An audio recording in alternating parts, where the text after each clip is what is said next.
Quem vai falar conosco agora é o deputado federal João Giabe. Ele é empresário rural, verdureiro.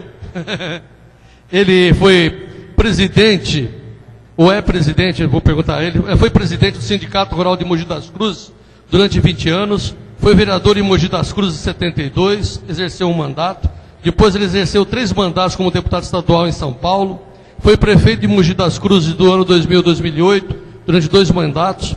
Então, como eu disse, foi presidente do Sindicato Rural de Mogi das Cruzes durante 20 anos, vice-presidente da FAESP, a Federação da Agricultura aqui de São Paulo. Então, é atual deputado federal pelo Estado de São Paulo e é presidente da ProHorte, Frente Parlamentar em Defesa dos Hortifrutigranjeiros da Câmara Federal, dos verdureiros. Jungi, boa tarde, seja bem-vindo. O microfone é seu. Senhoras e senhores, amigas e amigos, muito boa tarde. Eu já vou iniciar dizendo para todos vocês que eu não sou palestrante. Eu sou um curioso da vida, eu sou um observador da vida, mas acima de tudo, eu sou um produtor rural.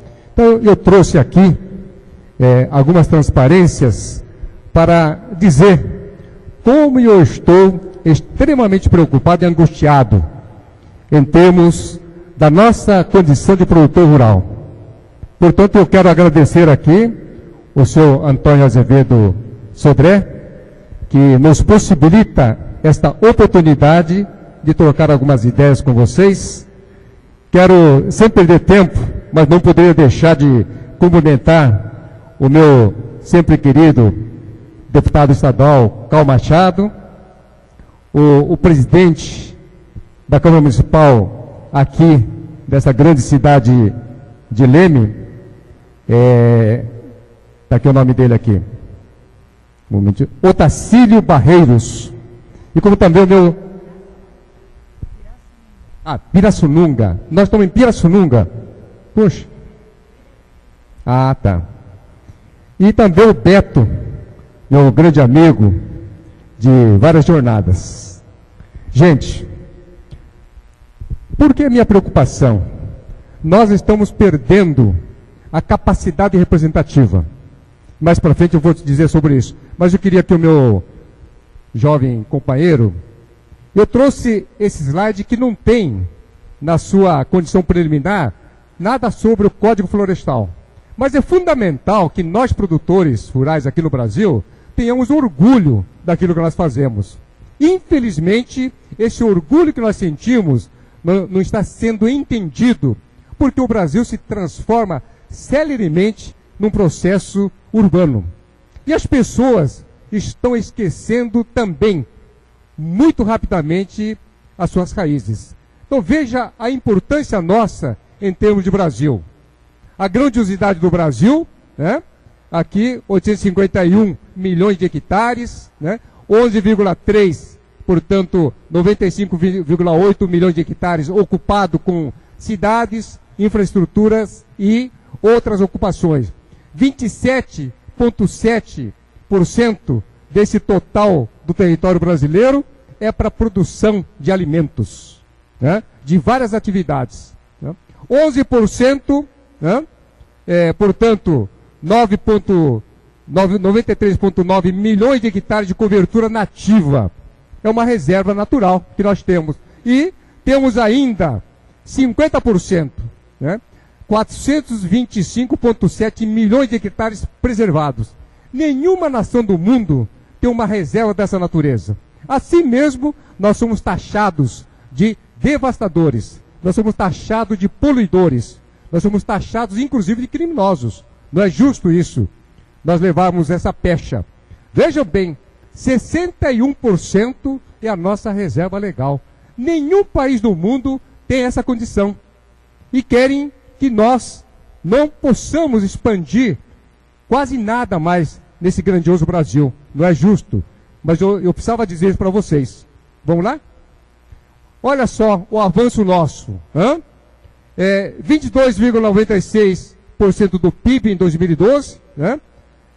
Eu vou rapidamente, vocês já estão lendo aqui na transparência, então não vou ficar repetindo para ganhar tempo aqui. Mas o que é importante, em 10 anos, de 90, aliás, em 20 anos, de 90 a 2010, a produção de alimentos cresceu 173% no Brasil, né?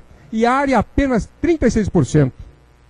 Tudo graças, é lógico, à contribuição da tecnologia, da inovação, das ciências, mas acima de tudo, da capacidade de nós produtores, porque o governo deixa muito a desejar conosco, a bem da verdade. Então, é fundamental que nós tenhamos sempre à vista a inovação, a tecnologia, né, a qualidade, inclusive, de nós, como produtores rurais. Vamos lá? E mais uma vez uma demonstração que nós estamos carregando o Brasil. Vocês sabem que desde 2008 o Brasil está num parafuso na economia. A dita marolinha não tinha nada de marolinha. Trouxe consequências extremamente negativas para o Brasil. Tanto é verdade que a presidenta Dilma teve que substituir o parque fabril de exportação, aumentando o consumo brasileiro. E onde que ela foi buscar isso?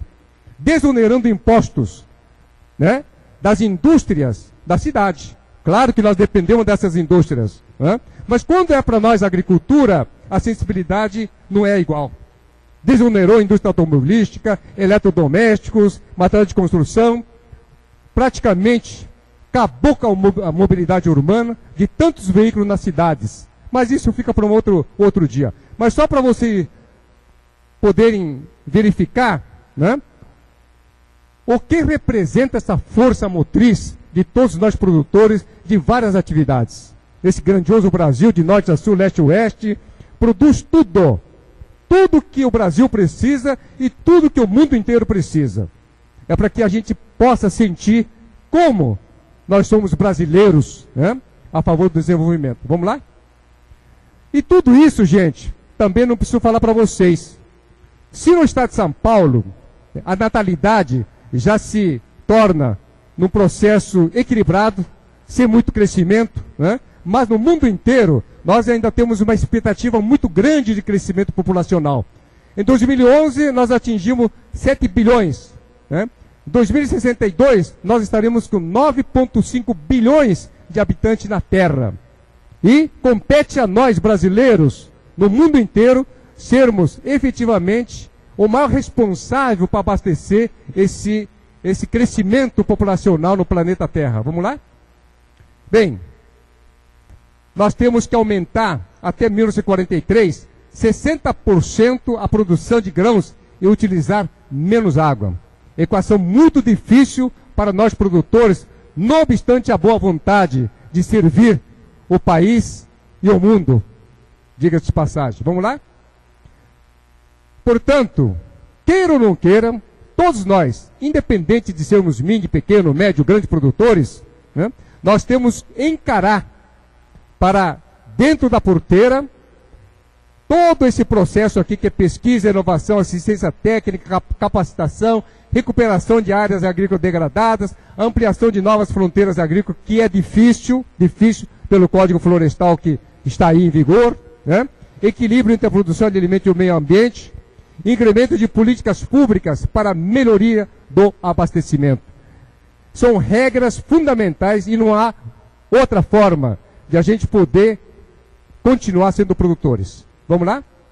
Bem, as dificuldades do setor agropecuário. Não conseguimos sair das dificuldades. Passa anos e anos, passa décadas e décadas, a vestimenta da dificuldade pode ser diferente. Mas, de qualquer forma, nós estamos enfrentando dificuldades enormes pela falta de políticas públicas e de sensibilidade dos governos, de uma forma geral. E aí eu digo, sou empresário rural, pequeno produtor, estou travestido de homem público e faço a meia-culpa. Infelizmente, a maioria dos homens públicos lá no Congresso Nacional não tem a sensibilidade quando se trata, né, de políticas públicas.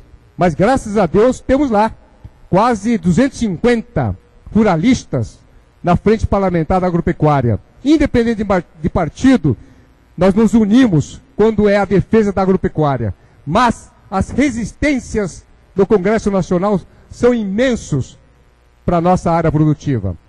Gestão pública é o custo Brasil. Péssima gestão pública, altíssima tributação, lei trabalhista inadequado para o nosso setor, ausência de infraestrutura, né?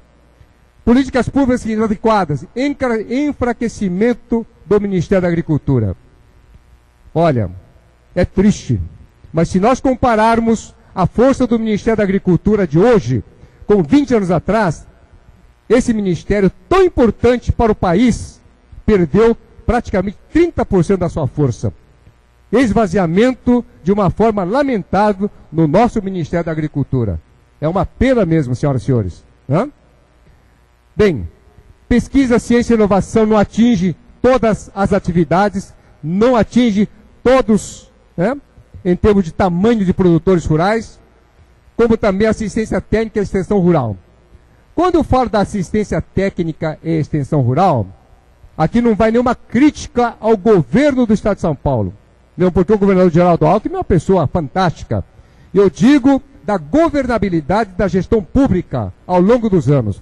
Nós não temos nem mais a condição de comparar a estrutura da CAT de 30 anos atrás com hoje.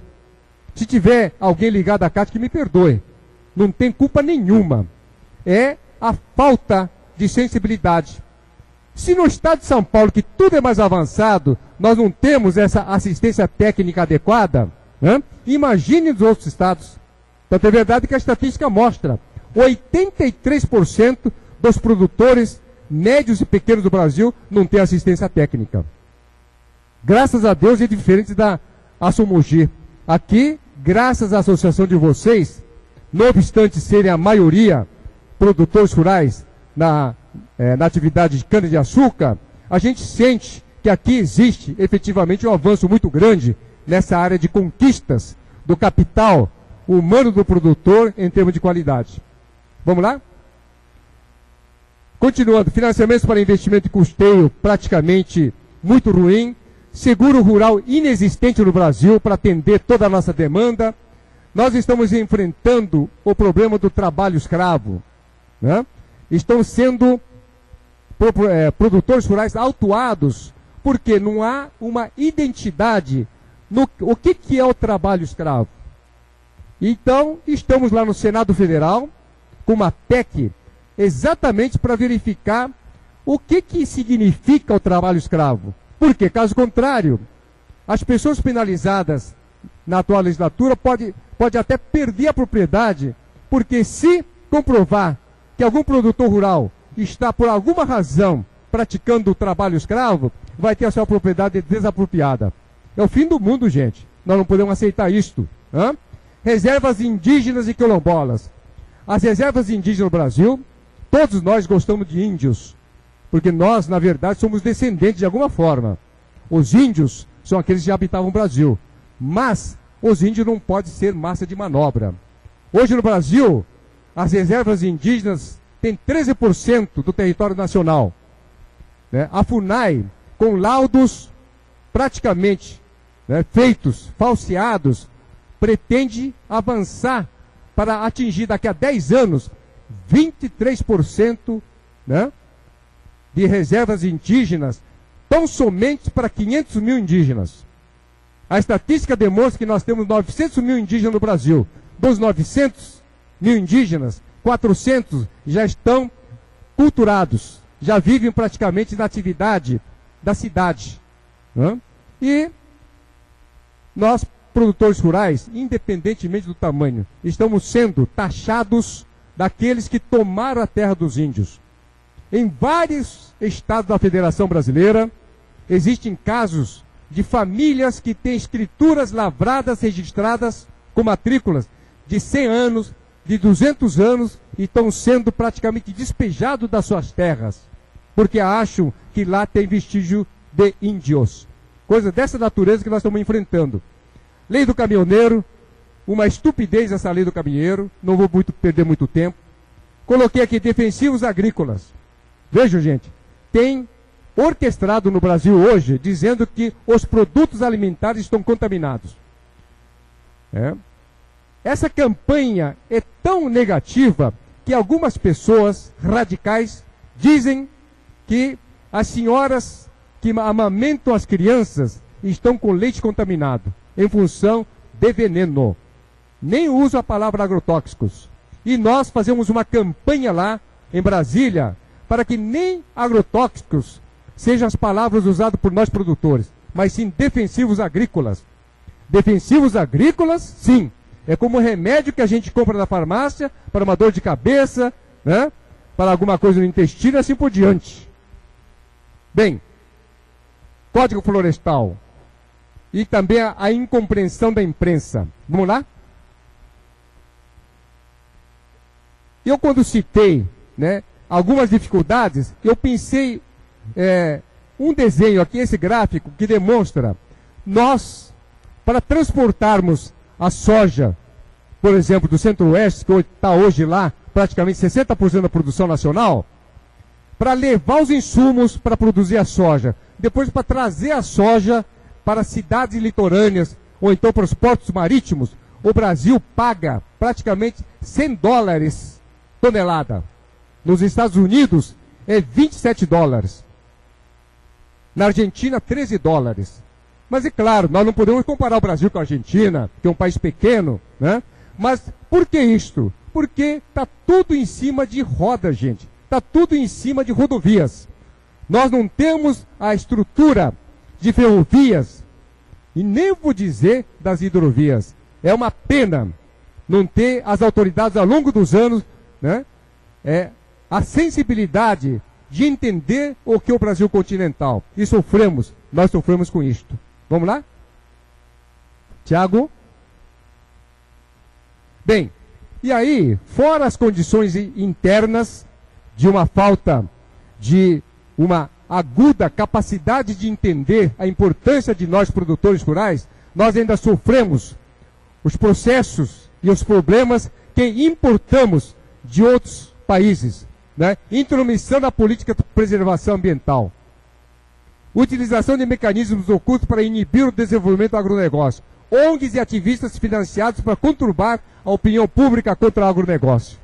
Não vou detalhar aqui, mas isso são coisas que vocês sentem, né, no seu dia a dia, incrustados na opinião pública, né? Tem muitas ONGs sendo financiadas por interesses de outros governos que, em primeiro lugar, não querem a evolução, ampliação, né, do agronegócio brasileiro, temem a concorrência do Brasil e usam artifícios totalmente ocultos dentro da nossa sociedade, financiando grupos radicais, xiitas, para colocar a imagem do produtor rural como bandidos.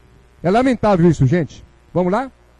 Bem, vamos pular isso porque pessoas extremamente gabaritadas, de alta envergadura, já fizeram aqui, né, a demonstração praticamente do Código Florestal, né, de como nós temos que começar a atender o CAR, que deve começar agora em dezembro, né? Então eu vou deixar essa parte aqui rapidamente para pular. Vamos lá? Pode pular? Bem, mas eu não podia deixar de colocar essa transparência, né? Vejam bem, o Código Florestal que nós aprovamos na Câmara Municipal não existe, porque aprovado na Câmara Federal foi para o Senado. O Senado mexeu e piorou. Voltou à Câmara Federal, nós praticamente não pudemos fazer nada, porque aquele código que nós aprovamos na Câmara Federal no ano passado era um trabalho extenuante de praticamente 8 anos. O Aldo Rebelo, que comandou a comissão especial, né, juntamente com valorosos representantes da agropecuária, visitaram praticamente todos os estados brasileiros. E nós fomos praticamente impedidos de continuar com aquele código que representava, se não 100%, mas pelo menos chegava onde nós precisávamos, nós produtores rurais. Fomos prejudicados, gente.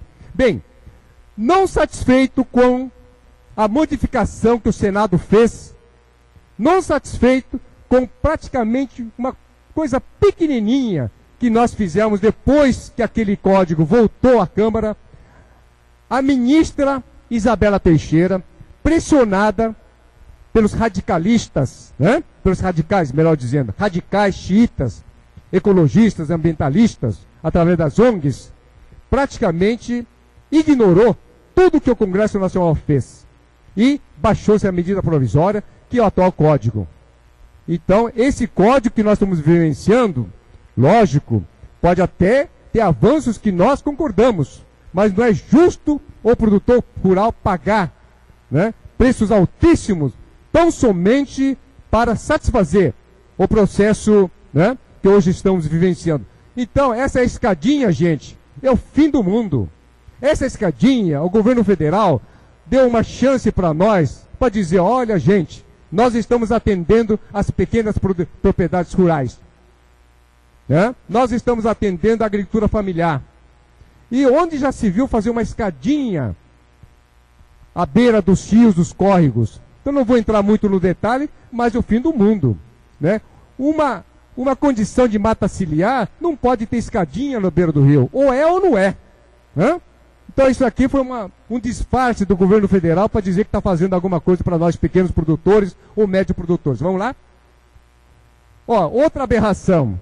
Esse aqui eu vou perder um minutinho só. Eu trouxe aqui, essa região, se não me falha a memória, né?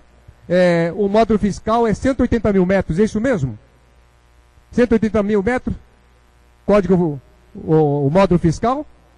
Bem, olha só, se nós entendermos, né, que teremos ao longo de um rio como exemplo, né, propriedades lindeiras ao riacho, ao córrego, com metragens diferentes, de frente ao rio, com profundidade diferente. Então vejam bem, se até um módulo é 5 metros de proteção, evidente que vai ter propriedades com idênticos tamanhos, mas cujo proprietário vai perder mais área, né? Tá certo? Em função do tamanho diferente da sua propriedade. Isso é uma aberração, gente. Aberração, né? E aqui, da mesma forma, ó, veja bem, né?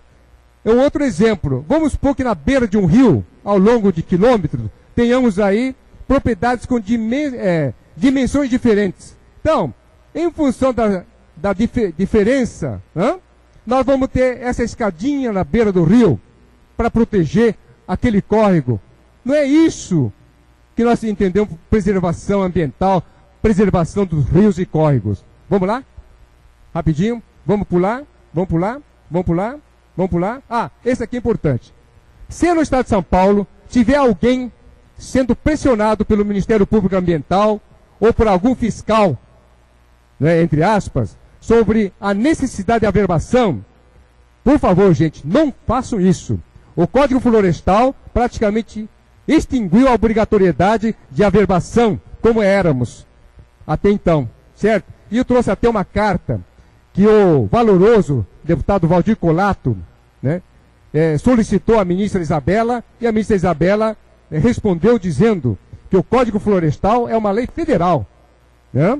Então está acima de qualquer vontade de alguma autoridade estadual de querer continuar pressionando para que haja a averbação nos cartórios. Vamos lá? Olha só, gente, eu trouxe essa gravura para dizer: pequenos países com alta tecnologia produzem de uma forma sem nenhuma violência aos recursos hídricos, às encostas, às florestas, né? Aplicando, olha só, os taludes aqui na China, né? Cultivo de arroz em taludes. O Japão, a China, Vietnã, aqueles países não teriam condições de sobrevivência se não fosse a utilização de várzeas. Mesmo porque povos daquela região, tendo arroz, a sustentabilidade fundamental na sua alimentação.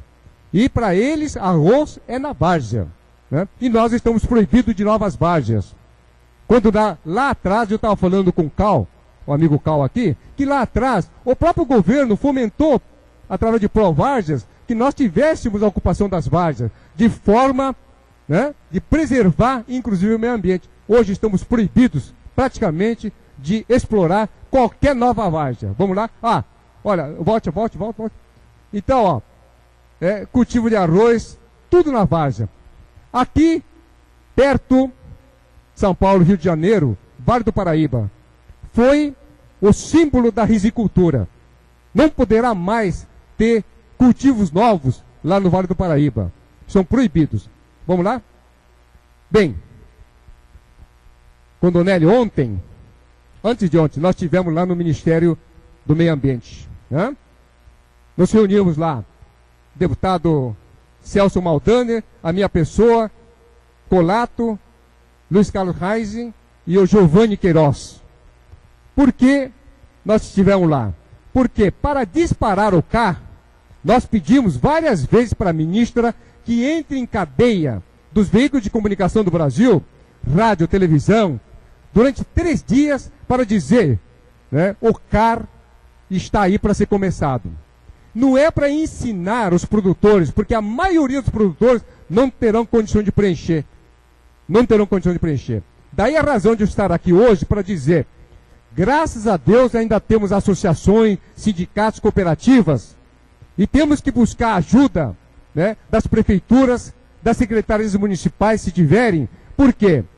Produtor nenhum que está no dia a dia no seu trabalho, né, vai ter condições de preencher, por mais que seja fácil o preenchimento desse processo, por mais que seja fácil, né?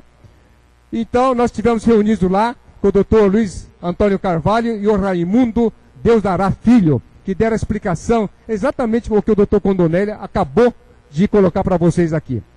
Meu tempo já se esgotou, vamos lá? Vamos lá? Esse aqui também não precisa. É isso, gente. Obrigado, e eu quero terminar as minhas palavras, doutor Sodré, dizendo, se nós produtores rurais não tivermos a consciência de que a representatividade, seja através da associação, seja através de uma cooperativa, de um sindicato rural, né, se fortalecendo, cada vez mais, né, o teor político que toma conta do Brasil passará por cima de nós. Infelizmente, lá no Congresso Nacional, tudo é política, gente. Tudo é política. Daí a razão de eu vir aqui hoje para pedir às senhoras e senhores, produtores rurais, como eu também, produtor rural, que nós não podemos desanimar. Temos que realmente estarmos unidos para enfrentarmos, né, esse trator que passa por cima de nós, sem nenhuma sensibilidade daquilo que nós representamos. Não como produtores rurais, como brasileiros que adoramos essa pátria e alimentamos a nação e o mundo inteiro parcialmente. Grande abraço para todos vocês e muito obrigado.